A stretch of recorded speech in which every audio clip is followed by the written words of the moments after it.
Water cycle management to preserve quality of environment. Marie-Christine, Development Officer, Veolia Water France. It's always difficult to take the floor. So many speeches on the one hand, but on the other hand, the richness, the quality of the complementary aspect of the different speeches is interesting and striking. First thing, I want to recall the fact that this morning we spoke a lot about acquiring knowledge. And this is a phase compulsory if you want to understand the situation of lakes and design an objective in order to limit the degradation or to restore the situation of the lake. And it is fundamental. I've also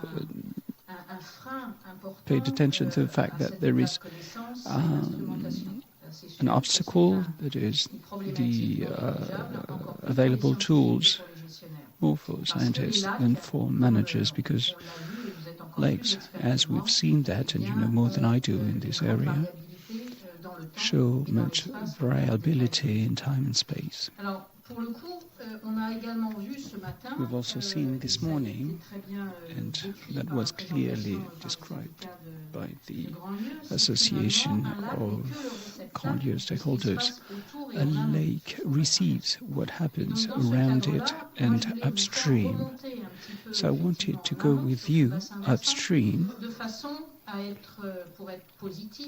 in order to be positive and constructive, saying that there are solutions to keep the fragile and vulnerable quality of shallow lakes and high-altitude lakes among them too. In shallow lakes, we don't have the same vulnerability and conditions that we have in the specific shallow lakes that are high-altitude lakes.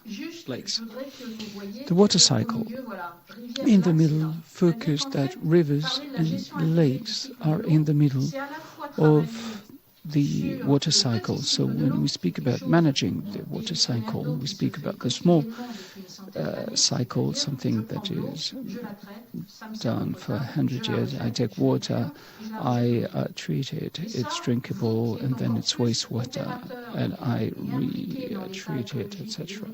But as we are involved also in preserving and keeping healthy environment, we cannot have a wider space and time vision.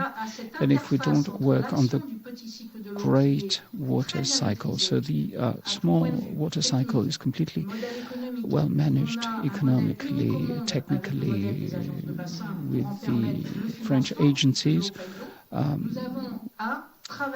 working on each catchment areas is a well-managed system. But we also have to be as excellent as we are in managing the great water cycle.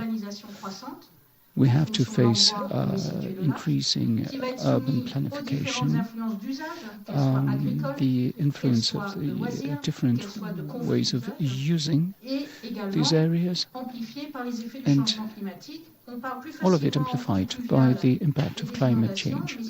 We easily speak about flood and rainfall, but as it was said this morning, lakes are also very sensitive to the drought.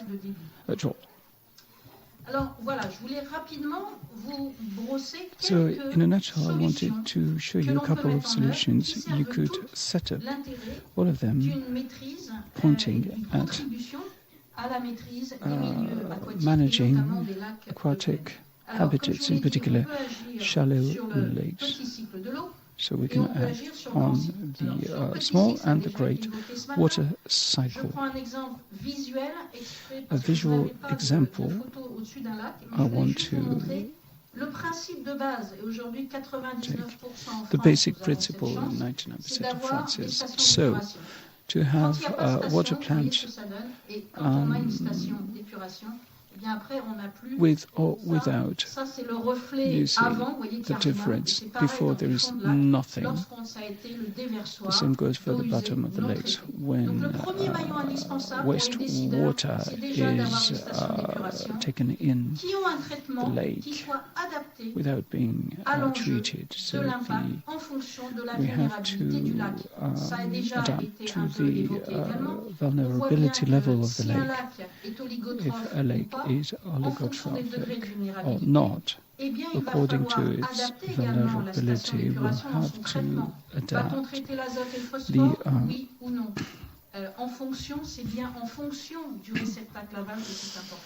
we have to adapt the water treatment plant. Somebody spoke about the Bourget Lac. It was too pure at a moment, maximum purification, without nitrogen and phosphorus. And it was completely, all the fauna left the lake because all the stakeholders work but without cooperating. People didn't speak with one another, so all the challenges have to be integrated. When we speak about solutions, some people spoke about them. Here we are in an area where climate change within 15 or 20 years will have as an impact less water. How can we manage that? This is the trend, actually. We rely on surface water, in particular water from the Grand-Lieu lake. And we've got each time more people on the coasts. 40% of people tend to go to these areas. So according to the situation of the lake, more or less close to an urban area, we can reuse the treated water in order to ease the intake of water upstream and to use this water for irrigation. One of the advantages is to reduce the inputs, because when you irrigate a green area, a golf, a garden, whatever, we still have chemical products. So we can reduce the input in the irrigation. This is an example of water treatment plant. A very good example is in the city of Pornic. The mayor of that city decided not to deprive its municipality from water and to also diminish the impact on the coast. And he was one of the first ones to organize the reuse of treated water.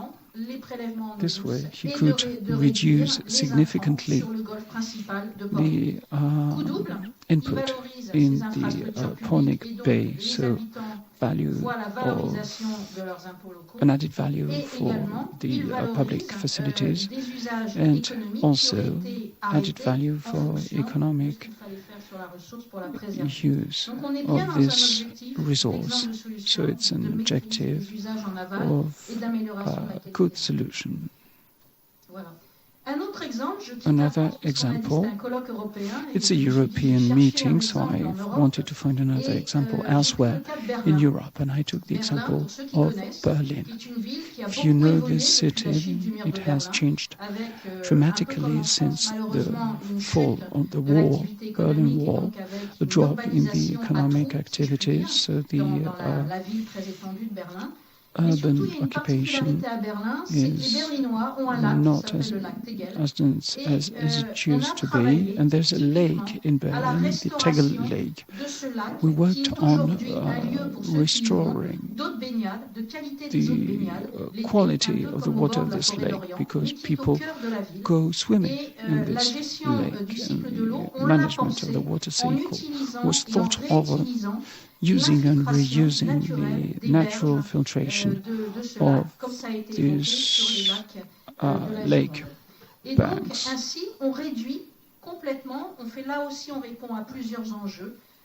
Here we answer several challenges, so we don't take water resources from the Berlin city, we don't take it away, and we give an added value to the use of the lake. Here you've got the water treatment plant and the area where the people can swim. If I go further and look at other solutions, we spoke about modernization. In the impacts, we see that everything interacts with one another. If we see the catchment area, everything goes to the lake or to the sea. Now, what can we do? We've gone beyond what we are used to doing with the small water cycle.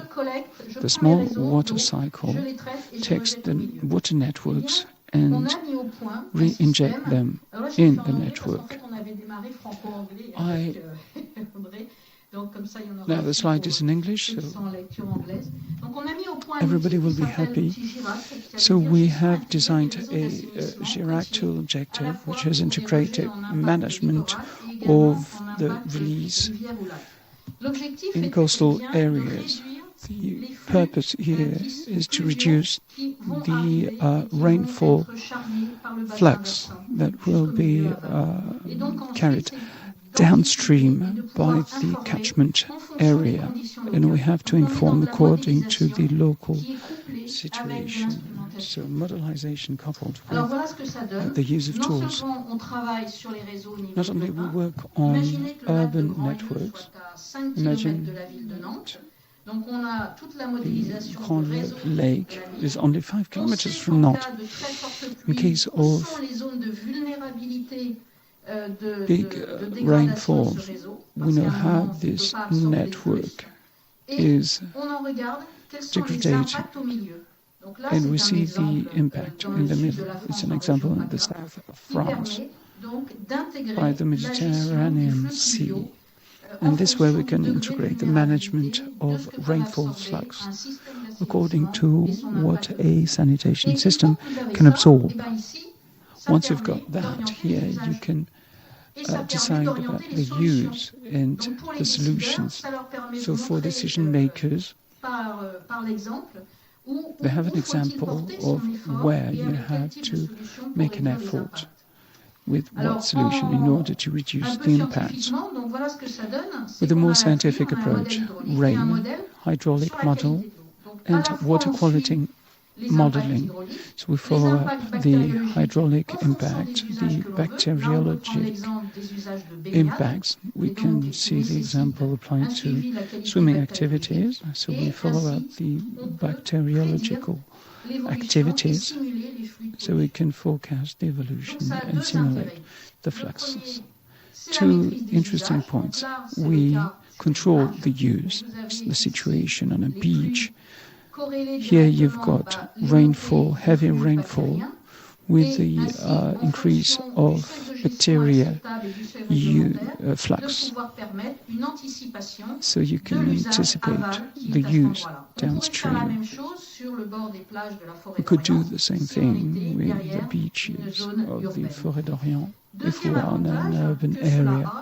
Second advantage, the possibility to choose upstream the solutions and to decide for other uses. Here you see the impact of a rainfall coming with its flux to the area in question. Once we've done so, this morning we saw that it is also important to work even closer to nature. Here you can see that these solutions are mechanical. They are effective. They occupy not a big area of land. But when you are in a region such as this one, we're more in a rural or semi-rural area, and we have to work hand in hand with nature and redevelop, as people used to do, green infrastructures, decentralized works with a buffer effect, allowing the preservation of sensitive spaces such as lakes. With the same approach, we try to act upstream at the service of the environment. Now the problem is tools, and tools for shallow lakes are tricky, more than at sea or in rivers. Why? You know it as well as I do, because stagnation of water, shallowness, etc. As a consequence, the tools used for lakes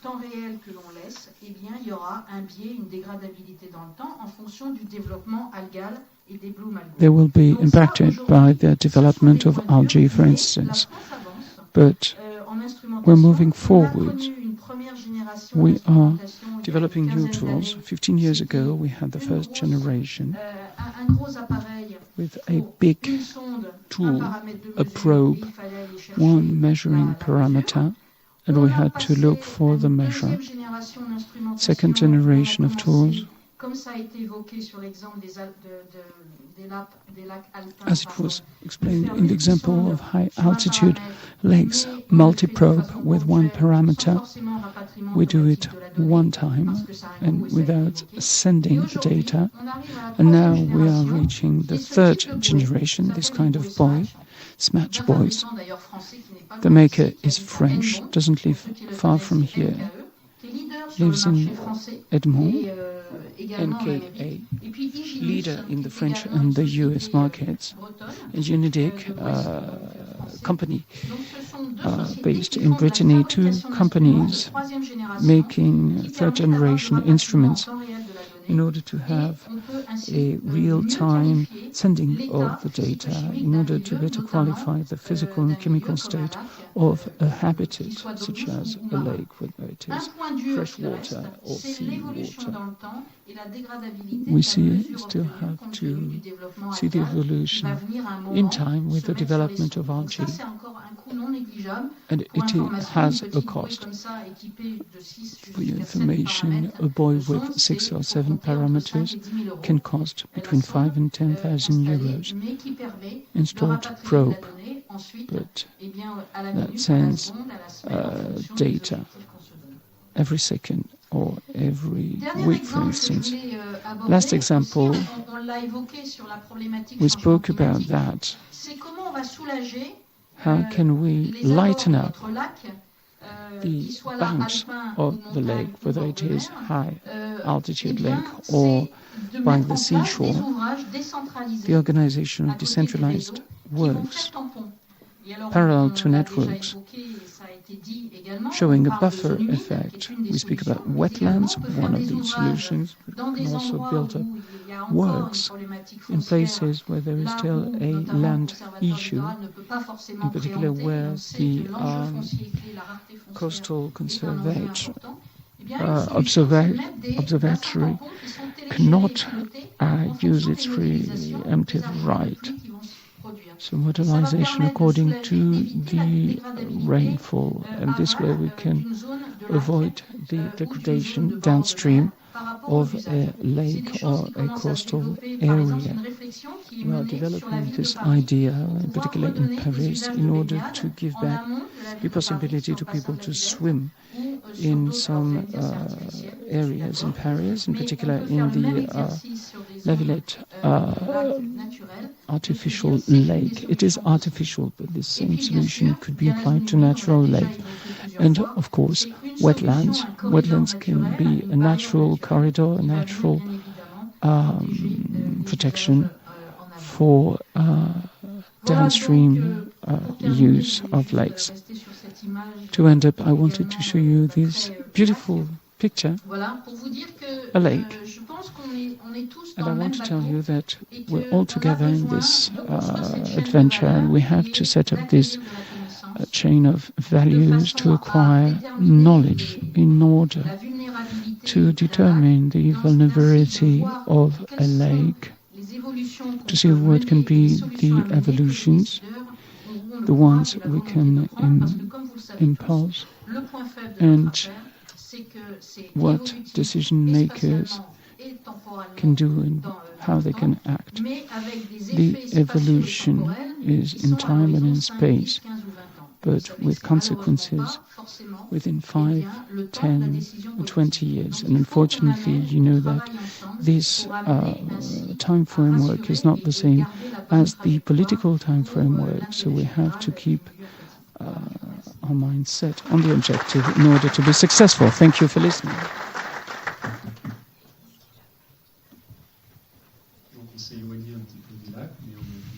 So we've gone a bit far from the lakes, but we've heard about the actions we can undertake in order to keep them.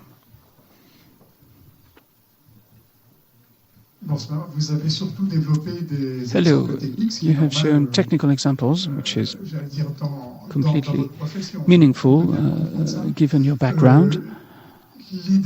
Now, my point is that the social acceptability of technical solutions is each time less natural in political decision-making processes. And sooner or later, when we think about governance, the acceptance of citizens to pay for the infrastructures. So what is lacking in the general approach you've shown is this governance element, in particular when you speak about the tools used in managing the small water circle that are short-term tools in comparison with longer-term tools, more natural. All of them are included in a general budget that has a social cost, and that should be debated with decision makers and the citizens. And it follows up what my colleague said when she said that it was difficult to gather budget on the long-term projects. I think we have to convince the users to support our decisions. I think you've got a very interesting point. But the main difference between the great and the small water cycle is what you've said. It is the economic model that should be accepted and supported by everybody. The small water cycle is operating very well thanks to the agencies. But we cannot tell the citizen to pay for the works necessary to the great water cycle. 2 points. I think we can act, and we still have to do much in this area, because in France we are used to saying one object, one infrastructure, one objective, one action. But this is the way we used to work, but we cannot go on working the same way. For instance, the idea of reusing treated wastewater. It's a good example. You built up, supported by the agencies, a water treatment plant, and you pay for it for 5, 10, 15 years. And now we can protect the environment doing so. My point is that you invest in building up a water treatment plant, and then all the consumers pay for it. And because the treatment levels have been improved, it would be pointless not to use part of the treated water that is reinjected in rivers downstream, as long as the low water level is managed. So reusing the treated water is using circular economy, and I want to recall the vision of the mayor of Pornic. We are in a never-ending administrative labyrinth, and we have to start thinking of the treated water as a new resource. The solution is completely acceptable by the citizens. The infrastructure has already been paid for. First example. Second example, when you said, and it's more sensitive, of course, and I don't have a turnkey solution, speaking about the green infrastructures, about the great water cycle in order to reduce the impact of climate change. From the 1st of January 2018, the new French law will be implemented through a tax. It's a very French way of doing things. What is then the best economic system to manage the situation tomorrow? How to keep shallow lakes, how to finance necessary tools for managing the evolution of these areas. Altogether, we should change paradigm, and we should stop thinking each time one function, one use, one tool, etc., because we cannot afford it anymore. And to go back to the second part of the title, to give added value to the lake, added value to protecting ecologically our lakes, but we still have to wait for the right answer.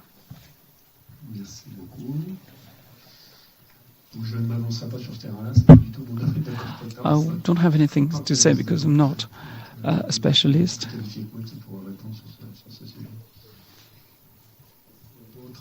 Have you got more questions or comments? Regarding the small water cycle and how to manage it. Now, about the great water cycle, when you see that the major part of the pollution comes from the farming activities, what can we do? Actually, yes, it is an issue. Now some actions are being realized upstream, trying to change farming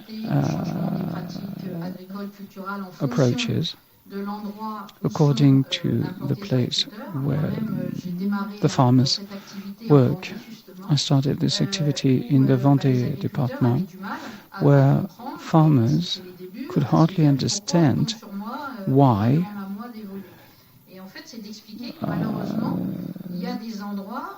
people want them to change their way of working, but in some areas farming activities have much more impact on the water, So farmers have to be supported, and now I think it is completely accepted, the evolution of farming practices. Second point, there are tools that could be solutions. The observatory of coastal areas using its preemptive right, for instance. And this morning I was deeply interested by François' speech when he spoke about time, when he said, I was born there. And it was like that then, and this is what it looks like now. And he said that we could act on urban planification in order to stop the leaching process. So, as he said, I don't know the time difference, but we have to act thinking that it could take 20, 30 years. And because of climate change, the resilience time is smaller, and so we have to use natural resources in order to have a buffer effect. More questions?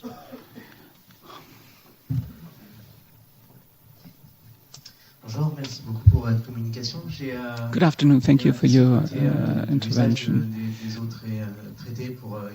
Reusing treated water. I had a question about that.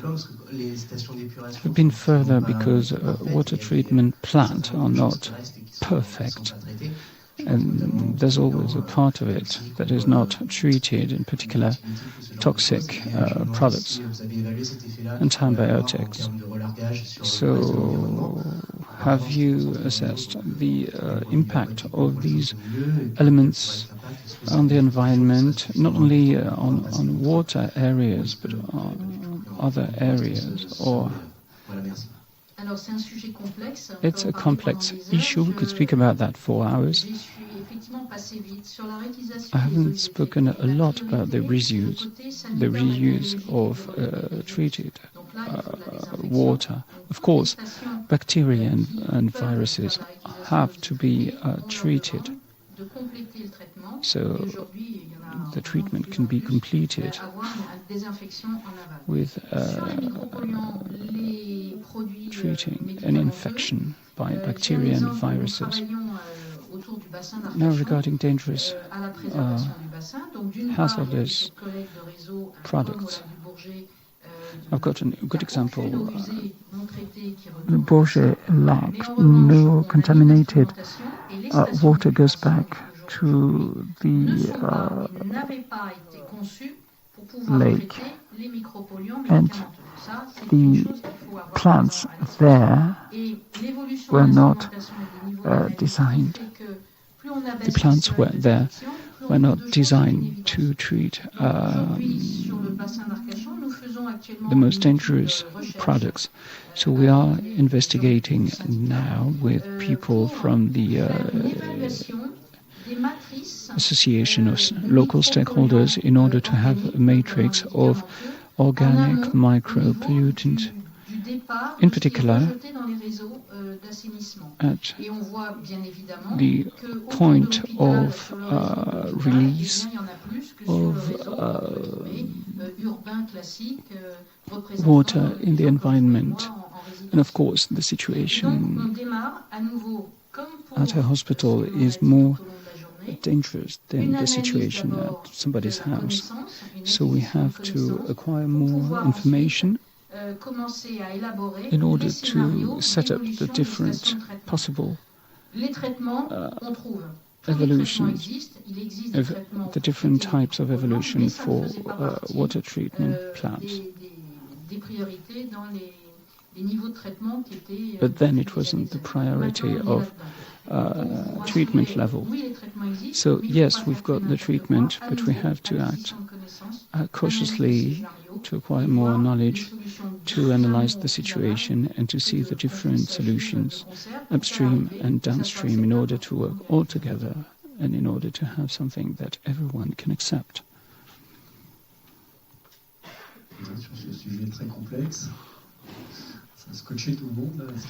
Apparently everybody's been impressed by the answer. Okay, this is now we're dealing with very dangerous products, of course. When we speak about that, detection threshold very low. We have to make sure that labs realize correct analysis of the samples. I think the point, when we speak about the ecological state of shallow lakes and the way we can collaborate regarding our expertise, do we have to keep hydraulic stable hydraulic levels, or do we have to use the variability of these levels? And this is where, if we get more expertise on that,